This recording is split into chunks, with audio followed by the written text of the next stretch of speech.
दोस्तों, आपने अपने ज्यादा उम्र के लोगों से, स्कूल में अपने टीचर्स से, घर में अपने माता पिता से ये बहुत बार सुना होगा कि समय बर्बाद मत करो, समय बहुत कीमती है।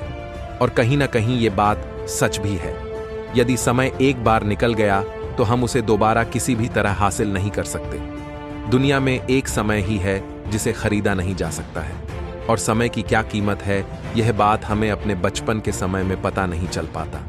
जब हम थोड़े बड्डे होने लगते हैं, अपनी स्कूली जीवन खत्म करके कॉलेज में जाते हैं, और जब कॉलेज खत्म करके हम अपने कॉर्पोरेट लाइफ में जाते हैं, तब हमें एहसास होता है समय की असली कीमत क्या होती है। लेकिन यदि हम समय की कीमत अपने स्कूल के दिनों में ही समझ लें तो हम जल्द और सही रूप से अपने जीवन में सफल हो सकते हैं। नमस्कार दोस्तों, हमारे YouTube चैनल में आपका बहुत बहुत स्वागत है। दोस्तों, अगर आपने अभी तक हमारे चैनल को सब्सक्राइब नहीं किया है तो पहले हमारे चैनल को सब्सक्राइब करें, और वीडियो पसंद आए तो लाइक जरूर करें। आज हम जानने की कोशिश करेंगे कि समय का हमारे जीवन में क्या महत्व है और इसका सदुपयोग कैसे करें ताकि हम अपने जीवन में सफलता हासिल कर सकें। इस कहानी के माध्यम से हम ये समझने की कोशिश करेंगे कि हम कई बार अपना सबसे कीमती समय किसी ऐसे कार्य को करने में बिता देते हैं जिसको हम कभी भी थोड़े पैसे देकर या किसी और माध्यम से आसानी से पूरा कर सकते हैं, और बाकी के बचे हुए समय में हम कोई दूसरा महत्वपूर्ण कार्य कर सकते हैं। लेकिन हमें ठीक से गाइडेंस ना मिलने के कारण हम ऐसे व्यर्थ के काम को पूरा करने में सालों बिता देते हैं, और बाद में एहसास होता है कि जो काम मिनटों में होना चाहिए था उसके लिए हमने साल भर का समय लगा दिया। तो आइए बिना टाइम गवाए अपनी कहानी को शुरू करते हैं। एक बार स्वामी विवेकानंद कहीं किसी काम से जा रहे थे।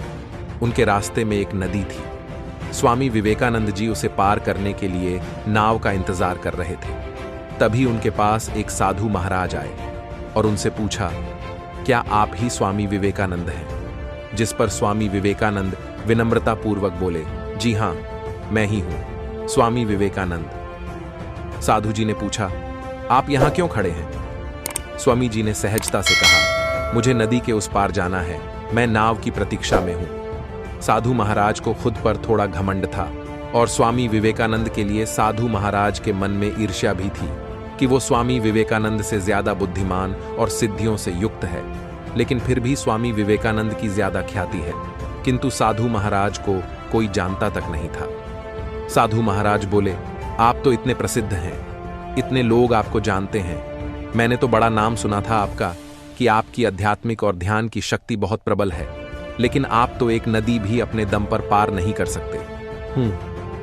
ये कहते हुए साधु महाराज नदी पर चलने लगे, और चलते हुए वह नदी के दूसरे छोर पर पहुंच गए, और फिर उसी तरह स्वामी विवेकानंद के पास वापस आ गए। साधु महाराज ने स्वामी विवेकानंद से कहा, देखो, मैं आपसे ज्यादा सक्षम और कुशल हूं, मैं इस नदी पर चल सकता हूं, मेरी सिद्धियां, ध्यान और ज्ञान आपसे ज्यादा है, लेकिन फिर भी मैंने खुद का कोई बखान नहीं करवाया।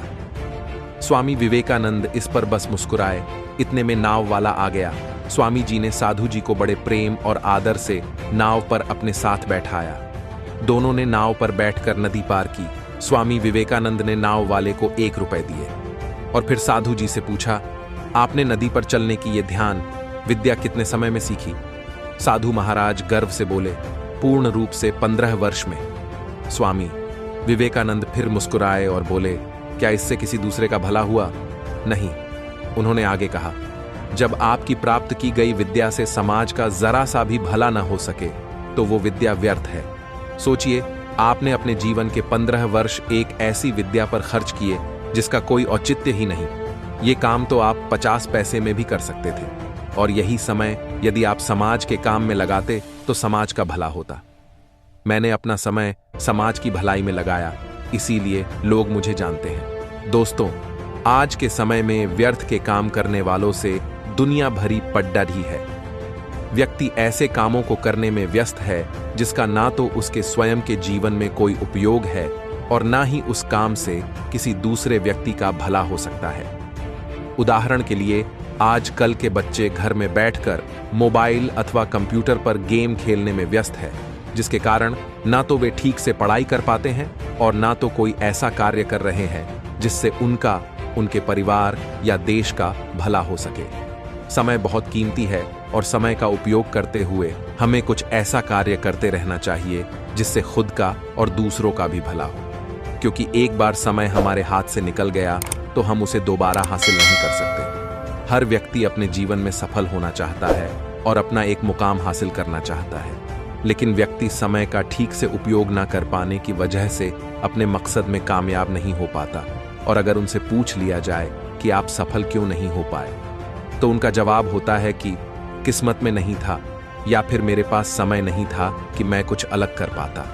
लेकिन सच तो यही है कि धरती पर हर व्यक्ति के पास एक समान समय है। सभी के पास दिन में 24 घंटे होते हैं और सभी के पास साल में 365 दिन ही होते हैं। मायने रखता है कि हम अपने समय को कैसे और किन चीजों में खर्च करते हैं।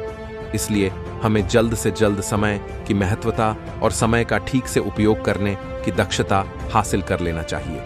दोस्तों, आशा करता हूं आपको हमारी ये वीडियो अवश्य पसंद आई होगी। यदि आपको हमारी ये वीडियो पसंद आई हो तो इसे अपने दोस्तों में शेयर करना ना भूलें और चैनल को सब्सक्राइब और वीडियो को लाइक किए बिना मत जाइएगा।